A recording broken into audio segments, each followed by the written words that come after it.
వచ్చింది మీరు చూశారు. ఇక్కడ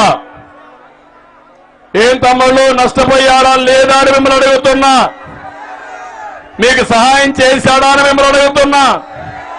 నేనే వచ్చాను, బాపట్ల మొత్తం తిరిగాను. తిరిగిన తర్వాత 12 లక్షల ఎకరాలు పంట పొలాలు మునిగిపోయినాయి. కనీసం పంట కాలువల్ని తవ్వడం చేతగాని దద్దమ్మ ప్రభుత్వం, మురికి కాలువల్లో మట్టి నీరు దద్దమ్మ ప్రభుత్వం. దీనివల్ల మీ జీవితాల్లో ఎప్పుడూ జరగని విషాదం మిగిలే పరిస్థితి వచ్చింది. ఒకటి హామీ ఇస్తున్నా, భవిష్యత్తులో ఏ రైతుకు అన్యాయం జరగకుండా రైతును రాజు చేయడం తెలుగుదేశం జనసేనకే సాధ్యం. అందుకే అన్నదాత కింద 20,000 రూపాయల ఆర్థిక సహాయం చేసే బాధ్యత మేము తీసుకుంటామని మిమ్మల్ని కోరుతున్నా. 20,000 కాదు, సబ్సిడీలు ఇస్తాం. కాలువలన్నీ, పంట కాలువలన్నీ కూడా మళ్ళా పుడికలు తీస్తాం. అదే మరిగా మురికి కాలువలో కూడా మళ్ళా పుడికలు తీసి న్యాయం చేసే బాధ్యత మాది. ధాన్యం రైతు పంట కొనే నాదుడు లేడు, ఎన్నో ఇబ్బందులు పాలయ్యారు. రైతు ఎప్పుడైతే నష్టపోతాడో, రైతు ఇబ్బంది పెడతాడో అప్పుడు గ్రామీణ వ్యవస్థ చిన్నాభిన్నమైపోతుంది. ప్రతి ఒక్క రైతును కాపాడే బాధ్యత మాది. మళ్ళీ ఈ రాష్ట్రంలో మెరుగైన పంటలు వేపిస్తాం. ప్రతి ఒక్క రైతుకు గిట్టుబాటు ధరిస్తాం. వారికి కావలసిన మైక్రో ఇరిగేషన్ ద్వారా ఏదైతే మన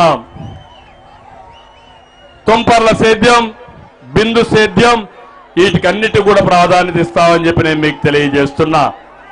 ఇంకో పక్కన నేను ఒకటే హామీ ఇస్తున్నాను మీ అందరికీ. ఈరోజు ఈ ముఖ్యమంత్రి సొంత బ్రాండ్లు పెట్టుకున్నాడు. Boom boom, special status, president మెడలు, కోడి కత్తి కూడా ఒక బ్రాండు, గొడ్డలు కూడా ఒక బ్రాండు, ఇలాంటివన్నీ వచ్చేసాయి. నిన్నే మీరు చూశారు, మా తమ్ముడైతే రెడీగా వచ్చాడు క్వార్టర్ బాటిల్ తీసుకొని. అది ఒకప్పుడు 60 రూపాయలు, ఇప్పుడెంత తమ్ముడు? 200. అవునా కాదా? అది తాగితే నరకానికి సీటు కూడా అవసరం లేదు, రిజర్వేషన్ అవసరంలా. అలాంటి పనికి రాని బ్రాండ్లు తెచ్చాడు.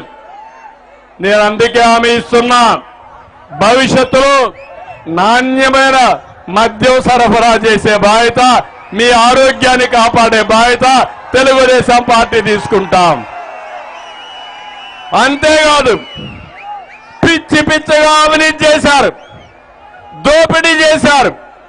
డిస్టిలరీస్ వీళ్ళది, అక్కడి నుంచి అమ్మడం వీళ్ళది. కడాన షాప్ లో ఉండే షాప్ బాయ్ కూడా వీళ్ళ మనిషిని పెట్టుకొని మీ రక్తాన్ని తాగే జలగా ఈ జగన్మోహన్ రెడ్డి ఈ వ్యవస్థకు స్వస్తి చెప్తా, మళ్ళా మీ ఆరోగ్యాన్ని కాపాడుతా, మీ ఆర్థిక భారం కూడా తగ్గిస్తామని మరొక్కసారి మీ అందరికీ హామీ ఇస్తున్నా.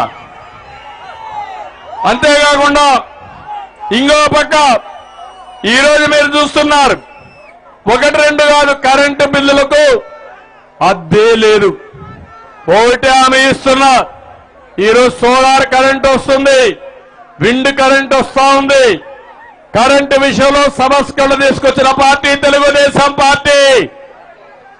బుద్ధి జ్ఞానం లేకుండా ఇష్టానుసారంగా కరెంటు ఛార్జీలు పెంచిన పార్టీ వ్యక్తి జగన్మోహన్ రెడ్డి. మళ్ళీ కరెంటు ఛార్జీలు పెరగకుండా మిమ్మల్ని ఆదుకునే బాధ్యత, నాణ్యమైన కరెంట్ ఇచ్చే బాధ్యత నాదని మీ అందరికీ హామీ ఇస్తున్నా.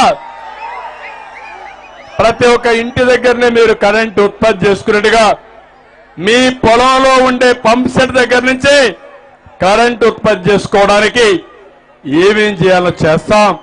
దీనివల్ల గణనీయంగా కరెంటు ఛార్జీలు తగ్గుతాయని చెప్పి కూడా నేను మీకు తెలియజేస్తున్నా. నేను ఒకే ఒక విషయం మిమ్మల్ని అడుగుతున్నా.